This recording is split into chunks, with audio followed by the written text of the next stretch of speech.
Ayan. Ano na kasi dito malamig na guys, kaya medyo dumidilim na.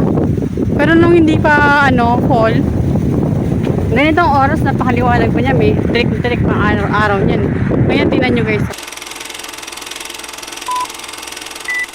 Hello mga ka-Dreamers! Welcome back to my vlog! Hello everyone! Today's video guys, pag-usapan po natin yung tungkol sa biometrics. Approve na po ba tayo kapag meron na po ba tayong biometrics? Okay, gaano po ba talaga ka-importante ang biometrics sa Canada kapag meron tayong on-process na application sa Canada? Ang biometrics po ay napaka-importante po sa Canadian visa officers. Okay, ginagamit po nila yung biometrics to make it more difficult for someone to forge, steal, or use your identity. Resolve problems or error that may happen if your name, date of birth, and or place of birth are similar to those of someone else. It also confirm your identity the next time you apply, so it's easier for you to re-enter Canada. Okay, yan po yung biometrics. Ilang years po ba ang validity ng biometrics? Ang biometrics guys ay valid po siya ng 10 years. So, kung nakapag-biometrics na kayo dati at pasok pa po siya sa 10 years,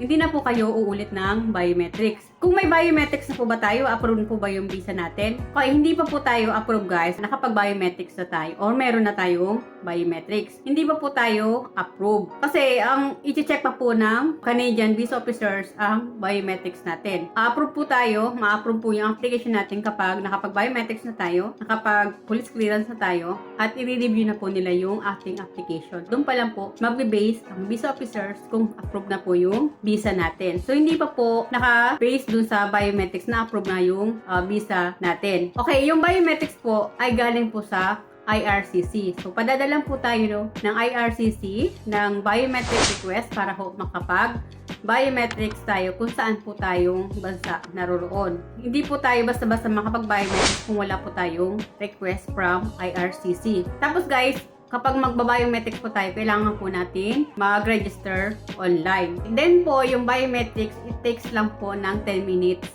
So, mabilis lang po talaga ang biometrics. So, wag po tayong maging kampante na porque po mayroon na tayong biometrics, dumating na po yung biometric request natin ay approve na po yung mga visa natin. Hindi pa po. So, maghihintay pa po tayo ng approval ni visa officers kung approve na po yung visa natin. So, ano po ba yung mga dadalhin nyo kapag mayroon po kayong biometric schedule? Ang dadalhin nyo lang po, guys, requirements ay yung biometric request nyo galing sa IRCC at yung passport ninyo. So, madali lang po ang biometrics.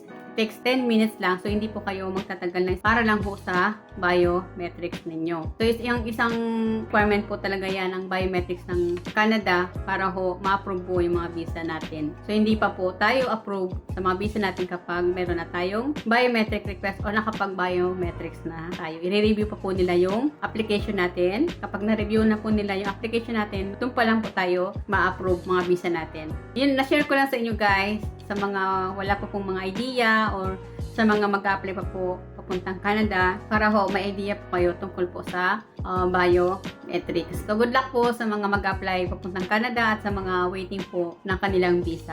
So guys, if you find my videos helpful, please paki-subscribe naman po and do like and share na rin po. Kung nagustuhan niyo po yung mga video ko, please paki-click naman po yung bell notification para ma-notified po kayo kapag meron po akong mga bagong video. Please wag niyo pong kalimutan i-like and share. At kung may mga friends po kayo or mga relatives na gusto pong mag-apply papuntang Hong Kong or papuntang Canada, please pakishare naman po yung mga video ko para ho meron silang idea kung paano po sila mag-start at kung ano po yung mga requirements ang kailanganin nila para ho makapag-start na po sila. So yun lang guys. Thank you for watching. God bless us all.